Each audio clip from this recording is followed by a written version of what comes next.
오늘은 읽은 말씀을 가지고 기이한 일을 행하시는 하나님. 제 말이 아니라 성경에 있는 말씀 그대로예요. 저는 될 수 있으면 성경에 있는 말씀 그대로 제목을 정하려고 그러는데, 기이한 일을 행하시는 하나님, 그렇게 주제로 말씀을 전하려고 합니다. 말씀을 준비하려고 이제 묵상하는 중에 기이한 일을 행하시는 하나님이라는 이 말씀이 자꾸 마음에 새겨집니다. 기이한 일을 행하시는 하나님. 그 말씀이 가슴에 새겨질 때는 나의 상황이 어떤지 알겠죠.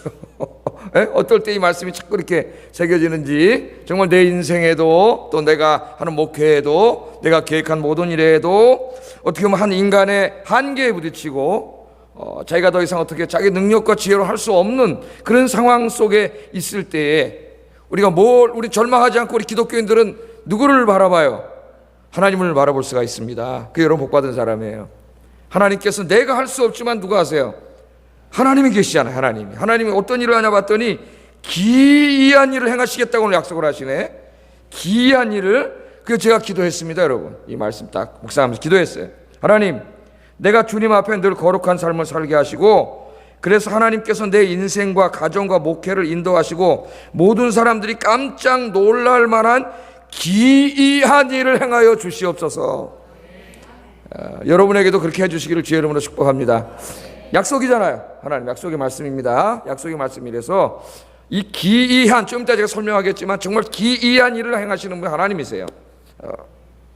이렇게 기도하고 나니까요, 마음이 편안해지고 확신이 생깁니다. 확신이. 조금 전까지 있었던 뭐 이런저런 복잡하고 이런 마음들이 어떻게 돼요?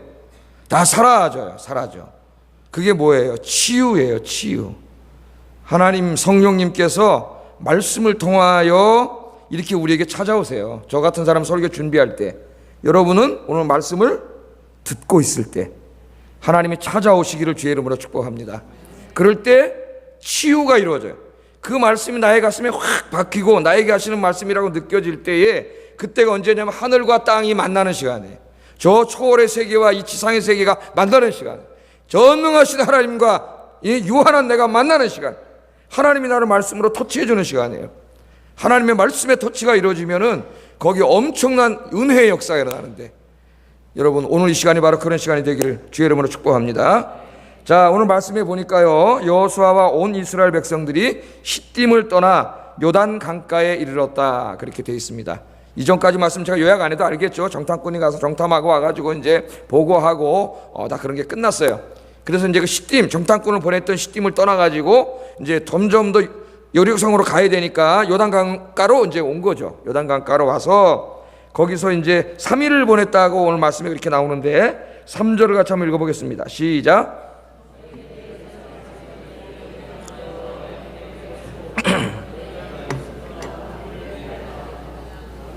예, 여기 와가지고 3일을 머물렀어요.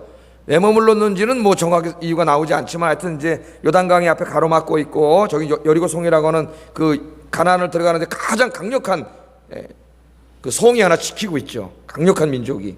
여리고 이 가나안 땅에서도 제일 센 놈들이 거기 지키고 있어요. 첫 관문부터 엄청나게 어려운 상대가 지키고 있어요. 또 요단강물이 여기 가로 있습니다. 가로막혀 있어요. 3일 동안 뭐 거기서 기도도 했고 뭐 아무 준비를 했겠죠. 자, 그런 후에 여호수아가 관리들이니까 이제 각 12지파가 있지 않습니까? 각 지파 중에서 이제 그 지도자들이라고 할 수 있겠죠. 그들에게 명령을 내렸어요. 이스라엘 진중에 가서 이렇게 얘기해라, 그렇게 명령을 내렸습니다. 그 지시사항이 뭡니까?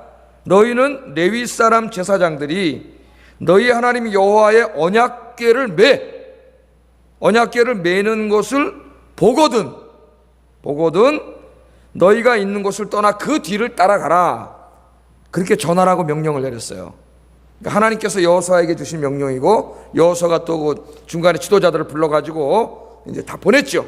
보내서 그렇게 전해라. 언제 움직이느냐? 제사장들이 언약궤를 메고 일어나서 걸어가면은 그 뒤를 따라가라. 딴 데 가면 안 되고 그 뒤를 따라가야 된다는 거예요. 반드시 그렇게 명령을 내렸습니다. 자, 여호수아서 여호수아의 명령의 핵심은 제사장이 언약궤를 메고 앞장서 가면은 다른 데로 가지 말고 니네 멋대로 행동하지 말고 그 뒤를 따라가라는 거죠. 그 뒤를 따라가라. 그렇게 명령을 내렸습니다. 이 3장을 읽어보면은 하나님의 언약궤라는 말이 10번이나 나와요. 10번. 그러니까 한 장에 10번이나 나온다는 게, 같은 말이, 같은 단어가 10번이나 나온다는 것은 강조하는 거죠. 강조. 오늘 제가 설교할 때 계속 뭐를, 사랑에 대해서 얘기한다면 제가 뭐 강조하고 있는 거예요 지금? 사랑에 대해서 강조하고 있는 거잖아요. 하나님께서 강조하고 있는데 언약궤가 10번이나 언급되고 있어요. 언약궤가. 그러니까 3장의 중요한 주제가 언약궤라는 것을 알 수가 있습니다. 자, 이 언약궤 안에 뭐가 들었어요? 뭐가 들었어요? 3개 들었잖아요. 3가지. 모르겠으면 말씀 한번 보겠습니다. 히브리서 9장 4절 읽어보겠습니다. 시작.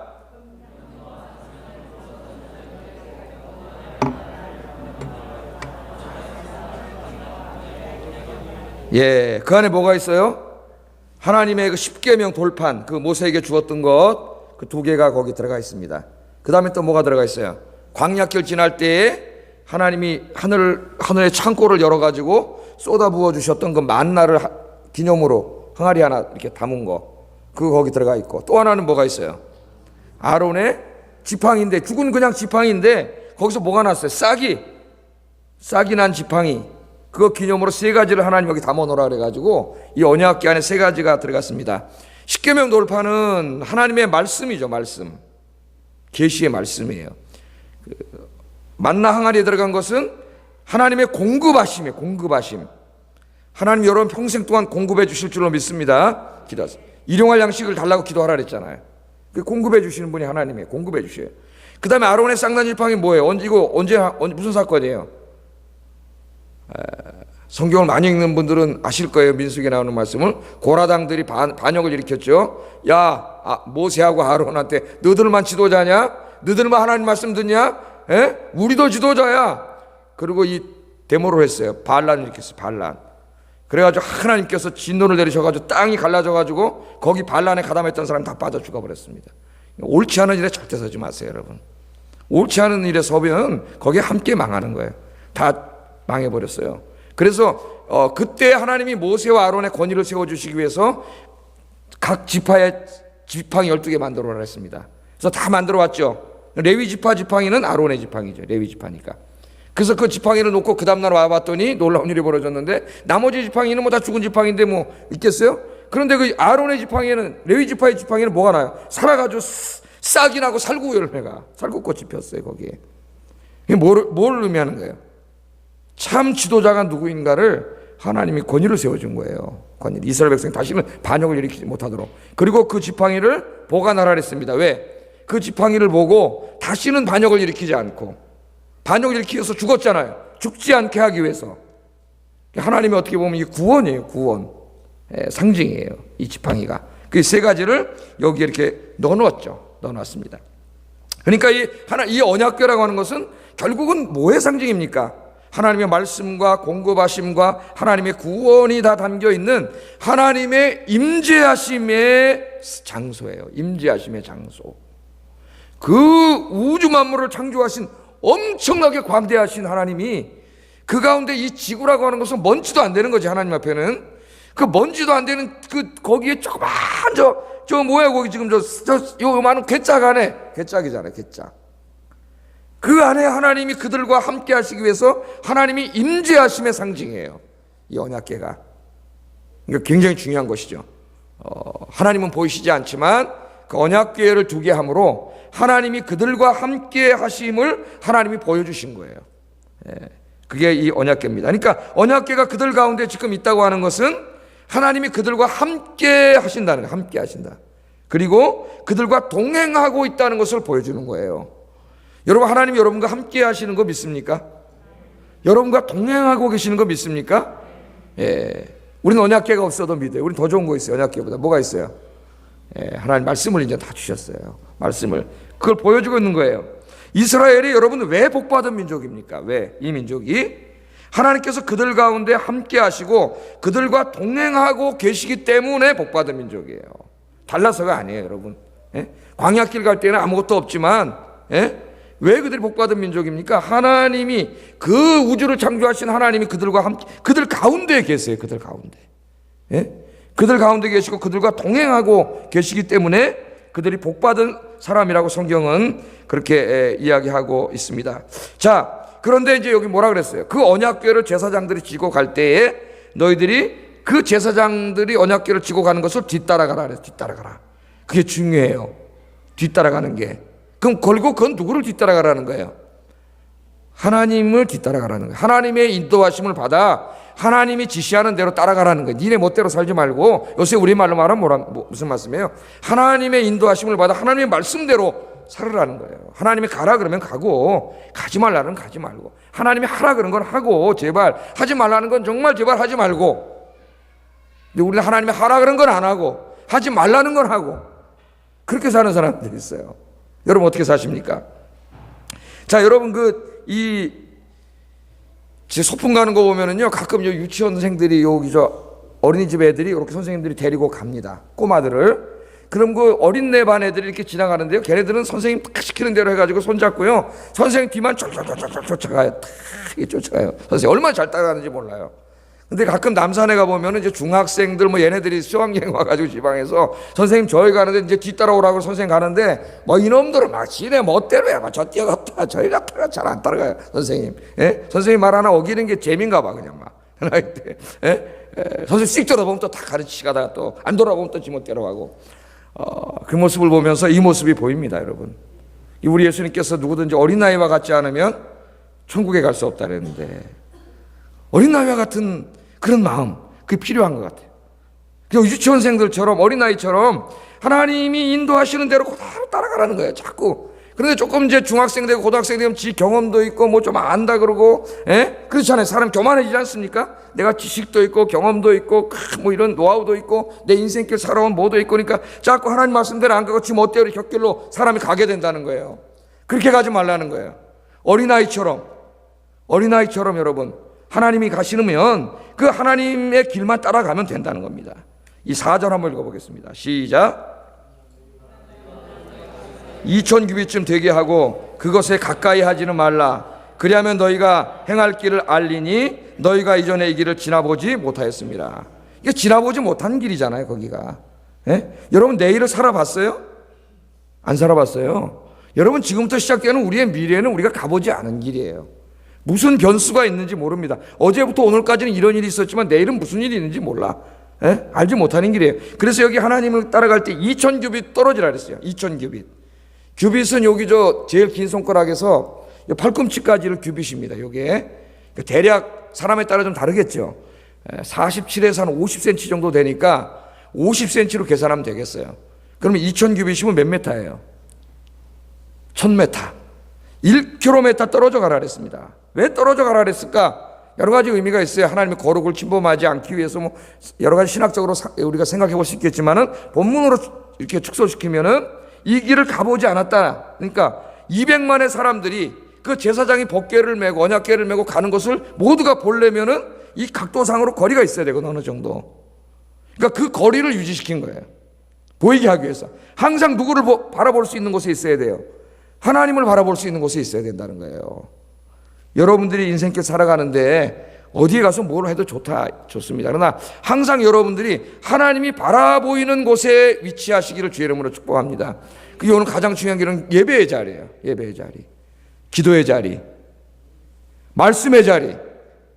그래서 하나님이 가장 느껴지고 보여지는 곳에 있어야지, 하나님이 갑자기 보이지 않는 곳에 가면은 우리를 인도할 하나님 보이지 않으니까 어떻게 돼요? 세상으로 자꾸 가다 보면은 길을 잃어버려요.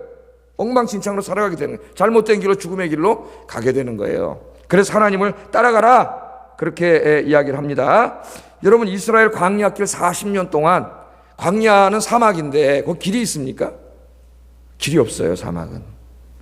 앞에 사람들이 걸어갔다 할지라도 발자국이 났는데 그 다음 날이면 또 없어져요. 왜? 모래바람이 싹 불으면 싹 덮여요. 그러니까 길이 없어요, 광야길은. 그럼 누가 인도하셨어요? 하나님이 인도하셨지. 하나님이 구름기둥과 불기둥으로 쫙 인도하시고, 그 불기둥이 앞에 가고 구름기둥이 따라가면 언약궤가 제일 앞에 가죠, 이동할 때. 그래서 쫙 백성들 거기만 따라가면 돼요. 다른 생각을 할 필요가 없어. 복잡하게 머릿속에 머리 굴릴 필요가 없어요. 그럼 두통만 생겨요. 여러분 어떻게 하면 돼요? 하나님만 따라가면 돼. 단순해. 근데 우리는 너무 복잡해. 머리가, 저 자신도 어떨 땐 너무 복잡해지다가 내가 왜 이러고 있지? 하나님만 따라가자. 십자가만 바라보고 가자. 그러면 두통이 사라져요. 머리 쓸 필요가 없어요. 어떻게 하면 돼요? 무식하게 그냥 따라가면 돼요. 무식하게. 어떻게 보면 신앙생활은 그게 무식한 게 아니라 유식한 거예요, 사실은. 예? 그냥 하나님 따라가면 돼요. 그 유치원 애들이 그냥 선생님만 따라가면 사고 안 생기잖아요. 좀 머리 컸다고 이놈들이 까불 다 다치고 저기 가서 넘어지고 그런다고. 예? 하나님만 따라가면 되는 거예요. 하나님만. 40년 동안 하나님만 따라가셨어요. 하나님이 앞서 가시면 계속 그 길만 그들이 갔더니 목적지까지 왔지 않습니까, 여러분? 예. 그런데 이제 나중에 가나안 땅에 아직 안 들어갔지만 가나안 땅에 들어가 보니까요, 다른 길이 있어요. 보니까 이 사람들이 가나안 사람들이 걸어갔던 길이 보여. 여기 농촌 사회인데 농사 짓고 살아갔던 길이 보여. 그 길이 보이니까 갑자기 이 사람들이 어떻게 해요? 이제 가나안 땅에 들어가서 하나님의 길을 가지 않고 그 세상 사람들이 간 길을 따라가. 그래서 망한 거예요. 이런 걸 잊으면 안 돼요, 절대로. 우리 세상에 나가면 이런저런 소리가 얼마나 많습니까? 이렇게 저렇게 살아야 된다고 하는 소리가, 세상 소리가 얼마나 많아요. 여러분, 그런 거 따라가지 말고 귀 막고 하나님만 바라보고, 하여튼 여러분 우직하게 그냥 십자가만 바라보고 사도 바울처럼 표대이신 주님만 바라보고 그냥 그 길만 걸어가시는 여러분 되기를 주의 이름으로 축복합니다. 예. 이렇게 하나님이 인도하시는데, 하나님이 인도하시는 그 길이 바로 생명의 길이고 그 길이 선한 길이에요. 선한 길. 그래서 평생 그 길을 걸어갔던 다윗이 그 유명한 시편 23편에서 고백하고 있지 않습니까? 여러분 1절에서 4절까지. 저쪽 화면은 지금 망가졌어요. 저기 8년 돼가지고 이제 못 고친답니다. 그래 저거 하나 사야 됩니다. 80만 원 된다던데. 그래서 이제 교체해서 들어올 거예요. 자, 1절에서 4절 나오죠. 같이 한번 읽어보겠습니다. 시작.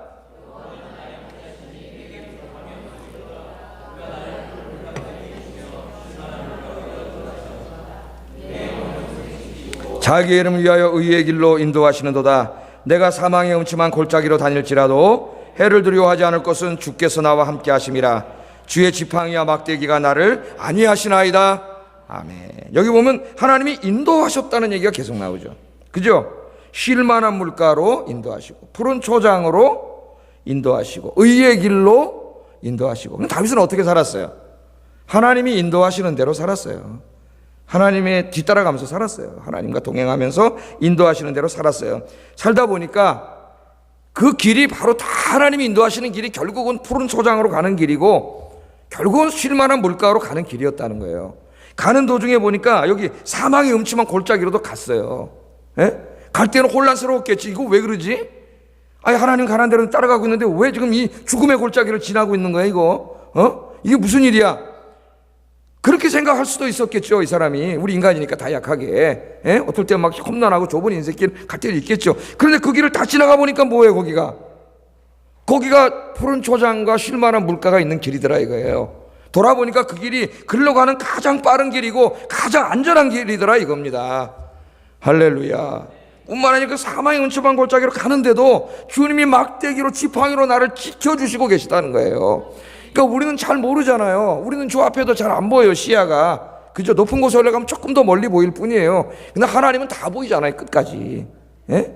다 보고 하나님이 인도하시는 거예요. 인도하시는 거예요. 그러니까 때론 중간중간을 가서 부분을 보는 우리는 잘 몰라. 이거 사망의 음침한 골짜기로 들어온 것 같아. 이상해. 왜 내가 기도하는데도 자꾸 이렇게 되지? 저도 그렇게 생각될 때가 있어요. 그런데 여러분, 계속 가세요. 계속 기도하세요. 여러분 기도하는 게 옳은 길이잖아요. 여러분이 바른 주님을 붙잡고 그 길로 가고 있다면 그냥 가세요. 계속 돌리지 마세요. 길을 마귀가 돌리라 그래. 자꾸 다른 길로. 예? 가지 마세요. 그 길이 바른 길이면 계속 따라가세요. 조금만 가면 확 동굴문이 열리고 거기에 푸른 초장이 나타날 줄로 믿습니다. 생명의 물이 여러분 나타날 줄로 믿습니다. 다윗이 그걸 고백하는 이 세계의 제일 유명한 시편 23편. 여러분 이 말씀을 늘 마음에 새기고 주님 따라가시는 여러분 되기를 주의 이름으로 축복합니다. 자, 그럼 여러분 한번 좀 더 구체적으로 한번 적용해 봅시다. 그럼 하나님이 우리 인생길 어떻게 인도해 주실까요? 여러분 어떻게 인도함을 받으세요? 예?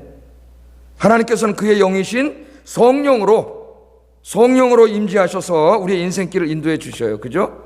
성령, 우리 안에 성령이 들어와 계시잖아요. 그 당시에는 구름 기둥, 불 기둥 그런 가시적인 것이었지만 이제는 그 하나님의 영이 직접 한 사람 한 사람 마음속에 찾아오셨어요. 얼마나 큰 축복인지 모르겠어요. 여러분 엄청난 사람들이에요. 여러분은 희한한 사람이 아니에요. 기독교인이 하나님의 영이 임재해 있는 사람이에요. 그걸 몰라.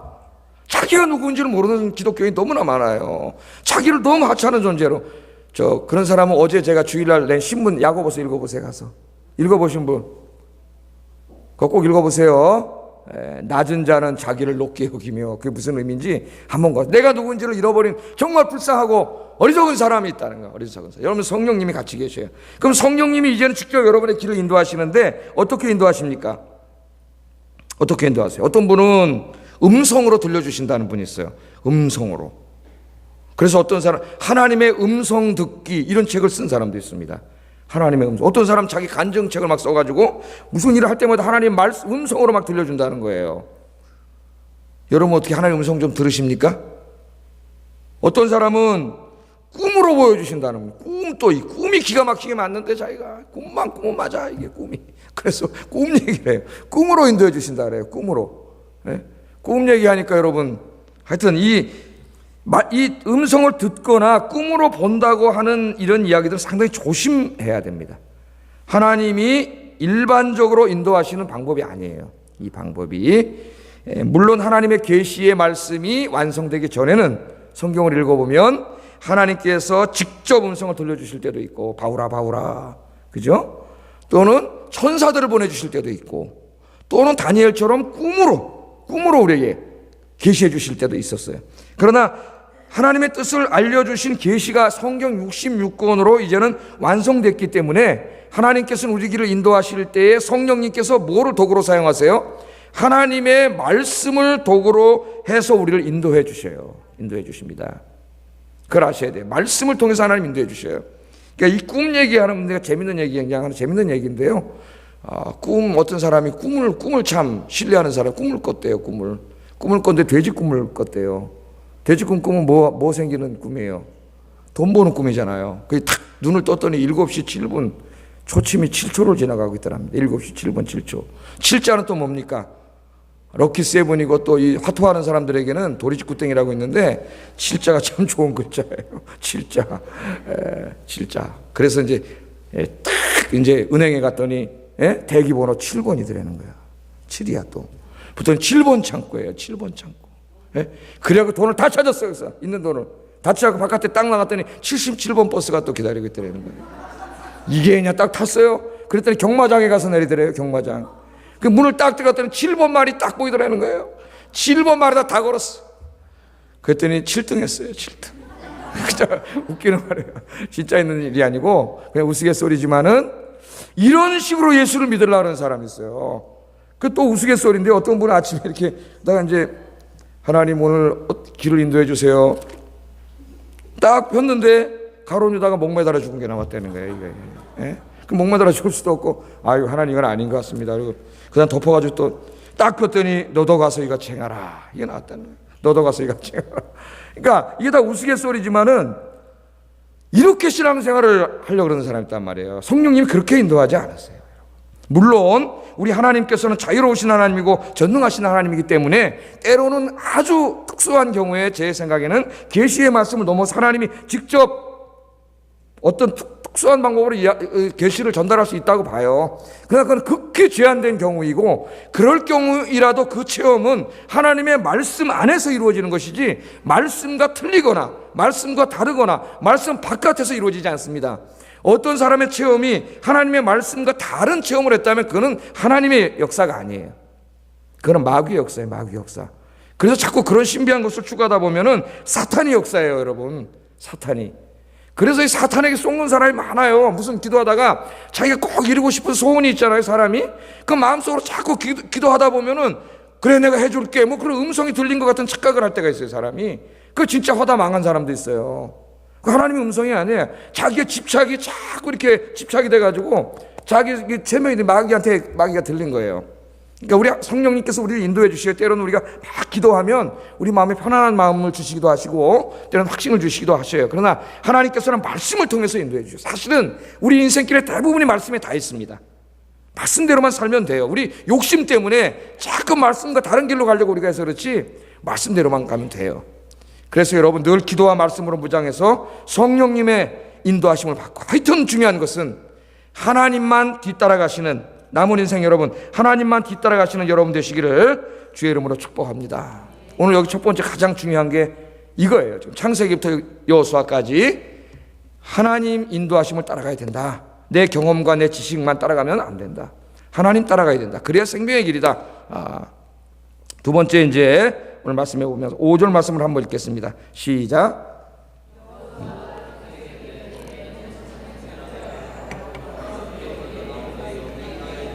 아멘.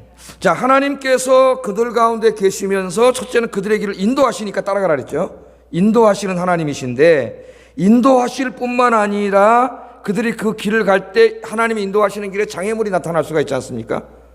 광야길 가는데 아멜렉 군대가 갑자기 나타난다거나 이렇게 나타났잖아요. 이게 나타날 때 하나님은 어떻게 하세요?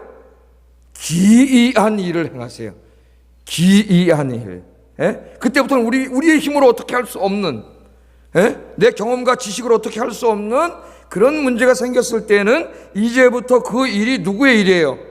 하나님의 일이에요. 우리는 그런 일이 벌어지면은 어이쿠 큰일 났다 이제 죽겠다 그리고 좌절해버려. 그런데 그럴 필요가 없다는 거예요. 왜? 그렇게 내가 할 수 없는 어떤 엄청난 문제가 앞에 나타날 때는 그때는 누가 하실 거예요? 그거를 하나님이 하실 줄로 믿습니다. 하나님이 하시. 하나님 없다면 주저앉아야지 뭐 어떡하겠어요. 마포 다리를 가든지 뭐 어디로 가든지 길이 없지만 하나님이 계시잖아요. 하나님이 기이한 일을 행하신다. 밑줄을 쳐놓으세요, 여러분. 기이한 일을 행하실 거다. 자, 밑줄 치셨어요? 예, 하나님이 우리와 함께 계시고 우리를 인도하시면 거기에는 우리의 이성을 넘어서는 기이한 일들이 막 벌어집니다. 믿음의 세계는 우리 이성의 세계하고 달라요. 이성의 세계에서만 산 사람은 믿음의 세계를 이해하지 못해요. 믿음의 세계는 엄청난 세계예요. 하나님의. 여러분 좀 이제 신앙이 한 단계 업그레이드 돼가지고 믿음의 세계에서 살기를 주의 이름으로 축복합니다. 앞으로 이스라엘이 요단강을 건널 것이고 또 가나안 땅을 정복하는 모든 일은 다 누구에게 달렸어요? 하나님께 달렸어요. 그들의 힘으로 할 수 있는 게 없어요. 다 하나님께 달려 있습니다. 하나님이 그들과 함께 하셔야 요단강도 건널 수 있고 여리고 성도 무너뜨릴 수 있습니다. 자, 이제 보세요. 중요한 게 뭐예요, 그러면? 하나님이 그들 가운데 계시면서 그들의 길을 인도하시고 그들을 위하여 기이한 일을 행하시는 게 중요해요. 그런데 그렇게 하나님이 그들 가운데, 그러려면 하나님이 그들 가운데 거하셔야 돼. 그들 가운데 거하셔야 돼, 하나님이. 여러분 인생 가운데 거하셔야 된다고. 우리 교회 가운데 거하셔야 되고 여러분 가정 가운데 거하셔야 돼요. 그 하나님이 임재하게 하기 위해서는 우리가 하나님의 임재를 방해하는 일을 하면 안 돼요. 하나님이 임재하시게 하셔야 돼요. 그러기 위해서 이 여호수아가 우리에게 시킨 게 있습니다. 하나님이 여호수아를 통하여. 그게 뭐냐면 5절에 보면 너희 자신을 성결하게 하라. 여기 줄쳐놓으세요. 너희 자신을 성결하게 하라. 이거 굉장히 중요한 말씀이에요, 여러분. 저도 이 말씀을 준비하면서 많이 회개했습니다. 내가 하나님 앞에 성결하지 않은 부분, 거룩하게 살지 못한 부분이 어느 부분에 있는가를 많이 생각하면서 회개했어요. 굉장히 중요해요. 하나님이 내 인생에 늘 함께 하시고 내 길을 인도하시고 나를 위해 기이한 일을 행하시게, 나와 늘 함께 하시게 하려면 내가 성결해야 된다는 거예요. 거룩해야 된다는 거예요. 다른 말로 하면 거룩해야 된다. 그걸 이야기합니다. 이스라엘이 요단강을 건너서 약속의 땅에 들어가기 전에 해야 할 가장 중요한 일이 뭐냐면은 성결하게 하는, 자신을 거룩하게 하는 거예요. 강을 건너야 되니까 배를 준비하라거나 무슨 여리고성과 싸워야 되니까 전투를 준비하라고 하지 않았습니다. 하나님 그거 준비하라 하지 않았어요. 그거 하나님 책임져 주세요. 하나님이 함께 하시면 기이한 일로 책임져 주세요. 6바퀴 7바퀴 도니까 무너졌어요. 그게 다 뭐야? 기이한 일이지, 하나님의. 근데 하나님이 중요한 건 그들과 함께 거하셔야 돼. 거하셔야 돼. 그러려면 그들이 어떻게 돼요? 성결해야 된다는 거예요. 성결해야 된다. 그래서 성결하라고 이야기하고 있습니다. 그들이 성결해야 그들 가운데 거룩하신 야훼 하나님이 임재하세요. 하나님이 영광 중에 임재. 법궤만 있다고 하나님이 임재하시는 게 아니에요. 교회만 전했다고 여기 하나님이 임재하시는 게 아니에요. 그 가운데 죄가 가득하고 거룩하지 않으면 하나님이 임재하지 않으세요. 여러분 사사기에 보면, 사무엘하에 읽어보면 상이죠. 사무엘상 읽어보면 이스라엘 백성들이 죄를 지니까 법궤 가지고 전쟁에 나가도 져가지고 법궤도 뺏겨. 법궤도 뺏겼잖아요. 법궤가 있다고 이기는 게 아니야. 법궤가 있다고 하나님 무조건 거기 계시는 게 아니에요. 그건 상징일 뿐이지. 그들이 성결해야 돼. 성결해야 돼. 그래야 하나님 그들 가운데 계시는 거예요. 이 거룩이라고 하는 주제는 구약뿐만 아니라 신약, 성경 66권을 통틀어서 굉장히 중요한 주제입니다. 굉장히 중요한 주제예요. 그래서 레위기 11장 45절 한번 읽어보겠습니다. 시작.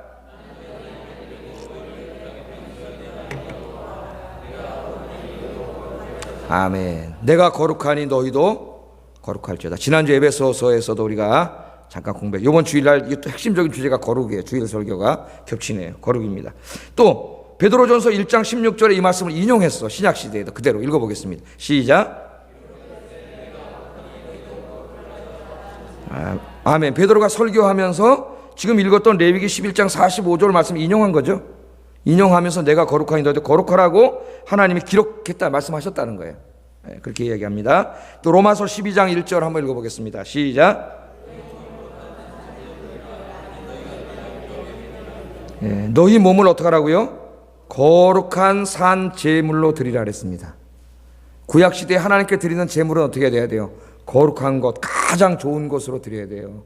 여러분, 나중에 타락했을 때는 아까우니까 병든 거 갖다 드렸어요. 병든 거. 제가 그 말씀 드렸죠?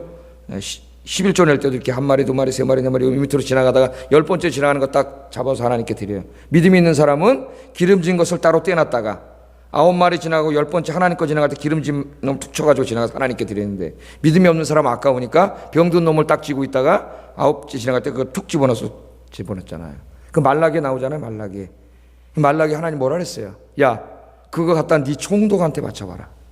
네 총독이 받겠느냐? 하나님 그랬잖아요. 인간 총독에게도 드릴 수 없는 것을 하나님께 가져와서 드리느냐? 하나님 그랬지 않습니까? 그런데 신약에서는 이제는 우리 몸을 거룩한 제물로 드리라 그랬습니다. 하나님께. 이 예배를 드리고 있는데 우리 몸을 거룩해야 돼요. 하나님 앞에 드리는 물이. 이 몸이. 또 로마서 6장 19절 읽어보겠습니다. 시작. 네, 너희 지체를 몸을 의에게 종으로 내줘. 어디에 이르라고요? 거룩함에 이르라. 하나님은 거룩하신 분이에요. 그래서 그의 자녀들인 우리는 거룩해야 되고, 그에게 예배드리는 우리는 거룩해야 돼요. 거룩. 그래서 예배 시간에 가능하면 10분 전에라도 오셔서 기도하세요. 기도. 예? 여러분 준비하세요. 오늘 하루 죄 지은 거 회개하세요. 하나님 앞에. 예. 거룩하게 해야 돼요. 거룩의 반대는 뭘까요? 불거룩? 죄예요. 죄. 거룩의 반대는 죄예요. 죄. 우리가 죄를 지으면 그만큼 우리의 거룩이 파괴됩니다. 그래서 하나님 닮은 사람이 아니고 마귀 닮은 사람이 되는 거예요. 더욱 중요한 것은 우리가 거룩하지 않으면 하나님이 거룩하지 않은 곳에는 거하시지 않는다는 겁니다. 왜 그럴까요? 하나님 거룩하신 분이니까. 거룩하지 않은 곳에는 안 계세요. 죄가 가득한 곳에 하나님이 계시지 않습니다. 하나님께서 이스라엘 백성들을 사랑하시고 그들 가운데 지금 거하시잖아요. 지금. 그죠? 내가 너희 가운데 함께 하면서 인도하고 기이한 일을 행하리라. 그렇게 약속했잖아요. 임재하셨어요. 예? 나중에는 성전을 짓게 하시고 성전 가운데 하나님이 계셨죠. 성전 가운데. 에스겔 1장에 보면 하나님의 보호자, 하늘 보호자가 이스라엘의 성전과 맞닿아 있습니다. 이스라엘의 성전은 하나님의 발등상이에요. 에스겔 1장에 보면은 그 하늘로 올라갈수록 하나님의 보호자가 보여요. 하늘과 땅이 만나는 곳이, 초월과 내재가 만나는 곳이에요. 그 성전이. 거기서 하나님 기도를 들어주시고 예배를 받고 여러분 치유해 주시고 죄를 용서해 주시고 그렇게 하셨어요. 그래서 이스라엘 백성들은 안전했습니다. 다윗 왕 때, 솔로몬 왕 때 복을 받고 안전해서 그 누구도 넘보지 못했고 주변 나라들이 조공을 바치는 나라가 됐어요. 왜? 다윗과 솔로몬이 하나님을 잘 섬길 때는 하나님이 성전에서 지켜주셨거든. 지켜주시니까 안전했어요. 그런데 나중에 그들이 죄를 져요. 자꾸 죄를 져 악을 행해요. 하나님 선지자들을 계속 보내. 이사야도 보내, 예레미야도 보내, 에스겔도 보내. 계속 선지자를 보내지만은 깨닫지 못해. 회개하지 않아. 이사야 1장에 보면 너희가 매를 얼마나 더 맞으려고 그러느냐 하나님 그러잖아요. 매를 얼마나 더 맞으려고 그러느냐. 머리부터 발끝까지 성한 데가 없다래. 이사야 1장 읽어보세요. 성한 데가 없이 하나님이 때리시고 사랑의 매를 매시고 돌아오게도 돌아오질 않아요. 그래서 결국 에스겔 11장에 보면은 하나님의 영광이 더 이상 거하시지 못하고 예루살렘 성전을 떠나가는 장면이 나와요. 에스겔 10장, 11장. 새벽에 나오신 분들은 벌써 여러 번 설교 들었어요. 10장, 11장 보면 떠나갔어요. 에스겔이 기도하다 보니까 환상 중에 하나님의 영광이 성전 동문으로 나가고 계세요.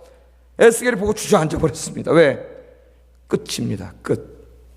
하나님의 영광이 떠나가 버렸어요. 하나님의 영광이 떠난 가정, 하나님의 영광이 떠난 교회는 끝입니다. 끝. 하나님 떠나갔어요. 바로 다음날 바벨론 군대가 들어와가지고 다 망해버렸잖아요. 처참하게 망해버리지 않았습니까, 여러분? 하나님이 지켜주실 때는 안전했어요. 하나님이 보호막을 쳤을 때는 누구도 들어올 수 없었어요. 그러나 하나님이 보호막을 걷어가 버리시니까 그건 뭐 아무것도 안 해요, 이제는. 예? 바벨론이 들어오니까 금방 여러분 그렇게 망해버렸어요. 여러분, 그걸 우리가 알아야 돼요. 죄가 가득한 곳에 하나님이 계시지 못합니다. 하나님이 함께 계셔야 우리를 인도하시고 우리를 위해 기이한 일을 행하시는데, 우리가 자꾸 죄를 지으면 하나님이 함께 하지 않으세요? 그래서 이사야 59장에 그 유명한 말씀도 나오는 거예요. 1절 3절 읽어보겠습니다. 시작.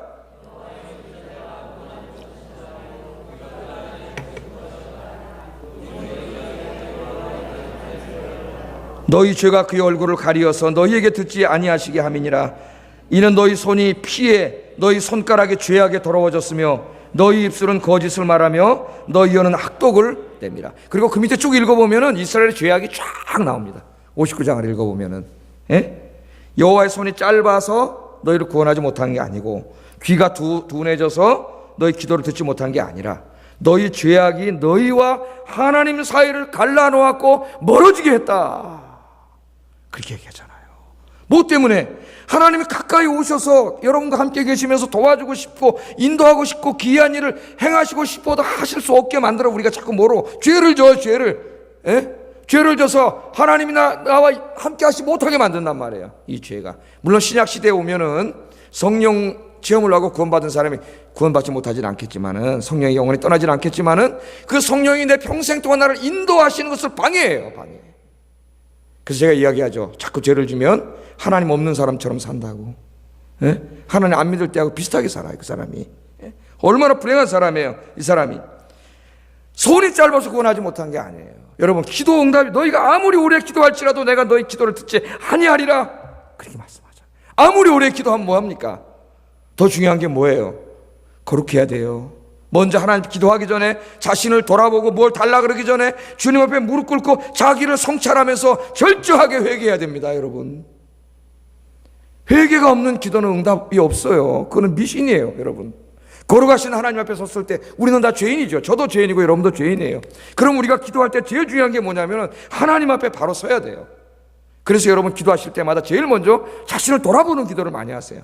오늘 내가 다른 사람들의 관계 속에서 어떻게 했는지, 사업할 때, 직장에 나가 학교에서 바르게 살았는지, 말씀대로 살았는지, 정직하게 살았는지, 남을 욕하진 않았는지, 비방하진 않았는지, 미워하진 않았는지, 용서하지 못하진 않았는지, 여러분 이거 하나하나 남을 힘들게 하진 않았는지, 남의 눈에 피눈물 나오게 하진 않았는지, 여러분 이것들을 철저히 하나님 앞에 회개해야 돼. 그런 반성과 회개가 없이 매일 달라 그래 봤댔자 하나님 그 기도를 듣지 않는다 그러잖아요. 아무리 오래 기도해도 하나님 응답이 없어요. 오늘 말씀이 그것을 우리에게 가르쳐줍니다. 여러분, 교회 공동체도 마찬가지예요. 교회도 교회 안에서 죄가 가득하면 하나님의 영광이 떠납니다.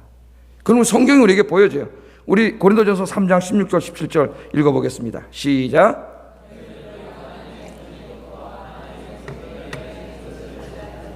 누구든지 하나님의 성전을 더럽히면 하나님이 그 사람을 멸하시리라.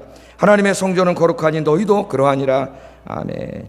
여기 너희는 하나님의 성전인 것과 하나님의 성령이 너희 안에 계시는 것을 알지 못하느냐. 여기 너희라고 하는 말은 복수로서 교회 공동체를 말합니다. 공동체. 제가 맨 처음 미국 가서 고린도전서라는 과목을 들으니까 페이퍼를 하나 써오라는데 여기에 너희가 개인을 말하느냐 교회 공동체를 말하느냐 여기에 대해서 논문을 써오라 그래가지고 이게 소논문 한 15페이지짜리 논문을 쓴 기억이 있어요. 있는데 여기 물론 이제 우리 안에 성령이 들어오시기 때문에 우리 개인도 한 사람 한 사람 성전입니다. 그 말은 이제 음행에 대해서 가르칠 때 나와요. 이번 주일날 제가 이제 설교를 하려고 그러는데 여기는 이제 공동체를 말하는 거니까 너희는 뭐라고요? 하나님의 성전의 성전. 교회가 자꾸 하나님의 성전이 아니라고 이상한 얘기를 하는 사람들이 있어요. 신학교나 했다는 사람들이. 여기는 하나님의 성전이 왜? 하나님의 성령이 거하시는 곳이에요. 왜 성전이에요? 저 예루살렘에 있는 교회당이 하나님의 거하시니까 성전이에요. 우리가 잘 져서 성전이 아니에요. 건물을 잘 진 거하고는 아무 상관없어요. 성전은 하나님의 영이 거하셔야 성전이에요. 천막을 치고 예배를 드려도 어떤 목사는 개척해서 조그만 집에서 몇 명 모아놓고 기도를 드려도 거기 하나님의 영광이 임해야 성전이지. 아무리 큰 교회를 짓고 예배를 드려도 거기 하나님이 거하시지 않으면 거긴 성전이 아니에요. 여러분, 우리 아영교회는 하나님의 성전인 줄로 믿습니다. 그러므로 성전을 어떻게 하라고요? 더럽히지 말라는 거예요. 죄악으로. 하나님이 거하시는 이 거룩한 성전을 더럽히면 하나님의 영광이 떠나요, 이 교회에. 그럼 그 교회는 끝이에요, 여러분. 거긴 더 이상 은혜도 없고 역사도 없고 아무것도 없어요. 하나님의 영광이 거예요. 그래서 그 하나님의 성전을 더럽히면 하나님이 그 더럽히는 사람을 멸하신다 그랬잖아요. 멸하신다. 이 하나님의 말씀을 명심해야 돼요, 여러분. 하나님의 성전을 죄악으로 더럽히면 하나님이 그 사람을 멸하시리라. 구약의 말씀이 아니라 신약의 말씀이에요. 신약의 말씀. 하나님의 성전은 거룩하니 너희도 뭘 만들어라고요? 거룩한 성전을 만들어라. 하나님 그렇게 말씀합니다. 우리 아영교회 성도들이 늘 기도와 말씀으로 무장해서 우리 아영교회를 하나님의 성령이 충만한, 하나님의 영광이 충만하게 임재하시는 그런 진짜 성전으로 만드시는 여러분들 되시기를 주의 이름으로 축복합니다. 그러면 어떻게 해요? 하나님이 우리 가운데 찾아오셔서 우리를 위해 뭘 행하신다고요? 기이한 일을 행하세요. 5절 하반절 같이 한번 읽어보겠습니다. 시작. 아멘. 여호와 너희가 성결케 하라 먼저 그랬죠? 성결케 하면 여호와께서 너희 가운데 오셔서 기이한 일을 행하시리라. 여기 기이한 일은 과학적으로 합리적으로 설명할 수 없는 일입니다. 그러니까 초자연적인 일이고, 그러니까 기적이라고 할 수가 있겠죠. 기적. 설명할 수 없는 일. 이 땅의 인간의 지혜와 경험과 과학으로 설명할 수 없는 일이에요. 인간은 할 수 없고 오직 하나님께서만 하실 수 있는 일입니다. 때로 우리 인생에 그런 문제가 닥쳐오잖아요. 그죠? 여호수아 문맥에서 읽으면 이 기이한 일은 다음 주에 공부하게 될 요단강 사건이에요. 요단강을 하나님이 물 흐르는 거 꽉 막아가지고 그냥 그걸 건너가게 하신 사건이고, 또 10장에 읽어보면은 전투하다 갑자기 태양이 막 넘어가. 태양이 넘어가면 어두워져요. 어두워지면은 가나안 땅 지형에 대해서 몰라. 이스라엘 사람들은 어두워지면 누가 유리할까요? 거기서 살던 사람이 유리해요. 그러니까 여호수아가 다급해서 기도하잖아요. 태양아, 기브온 골짜기에 머물러라. 야, 이 믿음이 대단합니다. 제가 지금 한강에 나서 그러면 사람들이 저놈이 미쳤나. 달아, 아얄론 골짜기에 머물러라 그랬더니 태양이 멈췄습니다. 할렐루야. 달이 아얄론 골짜기에 머물렀습니다. 기이한 일이 벌어지는 거예요. 기이한 일이. 그 전에는 홍해 바다가 갈라지고 만나 메추라기가 하늘 창고에서 막 쏟아지고 여러분 반석에서 물이 터지고 하나님이 하시는 일은 무한한 일, 도저히 우리가 상상할 수 없는 일들이 막 벌어져요. 여러분 체험해 보셨나요? 여러분 앞으로 인생길에도 하나님 이런 일을 행해 주실 줄로 믿습니다. 살다 보면 그런 일이 있어요. 염려하지 마세요. 괜찮아요. 여러분 그럴 때일수록 더욱더 주님 앞에 자신을 성결하게 하고 주님과 동행하세요. 기도하세요. 더 주님 붙잡으세요. 그럼 주님이 앞으로 여러분 인생에 내일 어떤 기이한 일을 행하실지 몰라요. 아무도. 내일은 무슨 일을 행할지 어떻게 알고 벌써 좌절하고 주저앉아요. 여러분 그러지 마세요. 하나님 어떻게 한다고요? 기이한 일을 행하시겠다고 약속합니다. 그 믿음이 좋은 마르다와 마리아도 자기 오라비가 죽어가지고 4일이 지나버리니까 실망해버렸습니다. 주님이 여기 계셨으면 안 죽었을 텐데 그러면서 울면서 예수님이 뭐라 그랬어요? 같이 가보자 무덤에. 가서 무덤을 이렇게 돌을 치우라 그랬더니 아이고 예수님 죽은 지 4일이 됐는데 썩은 냄새가 납니다. 뭐 아무리 예수님이라도 뭐 저걸 어떡하겠어요? 그랬죠. 그때 예수님 뭐라 그러셨어요? 요한복음 11장 40절 같이 읽어보겠습니다. 시작. 아멘. 뭐가 중요해요? 네가 믿느냐, 그게 중요한 거예요. 네가 믿느냐. 네가 믿으면 하나님의 영광을 보리라. 아멘. 난 이 말씀 읽을 때마다 얼마나 힘이 되는지 몰라. 네가 믿으면 4일 됐어요. 죽은 지 4일 됐어요. 썩은 냄새가 나요. 썩었어요. 벌써 썩잖아요. 지금 냉장고에 들어가도 썩는 냄새가 나는데 시체가. 네가 믿으면 하나님의 영광을 보리라. 그랬더니 나사로가 살아나는 역사가 일어난 줄로 믿습니다. 귀신 들린 말이죠. 아들을 데리고 온 아버지 마가복음 9장에도 생각나죠, 여러분? 할 수 있거든. 주님 좀 어떻게 한번 해보세요. 할 수 있거든. 그러니까 우리 예수님 뭐라 그랬어요? 야, 한번 같이 읽겠습니다. 시작. 믿는 자에게는 능치 못할 일이 없느니라. 아멘. 할 수 있거든이 무슨 말이냐?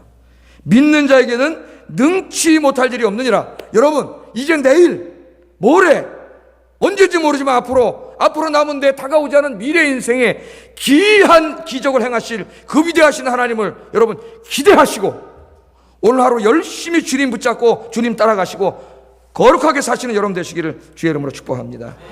기도하겠습니다. 말씀을 생각하면서 기도하겠습니다. 하나님, 세상의 방식대로 세상의 지혜대로 살지 않게 하시고 내 고집대로 살지 않게 하시고 항상 하나님의 인도하심을 따라가며 살게 하여 주시옵소서. 첫 번째 기도 제목. 두 번째, 우리 자신을 죄로부터 멀리하고 하나님 말씀에 순종하는 거룩한 삶을 살게 하소서. 세 번째, 하나님께서 함께하는 사람, 하나님께서 인생길을 인도하시고 기이한 일을 행하시는 그런 복된 인생이 되게 하여 주시옵소서. 세 가지 놓고 기도하겠습니다.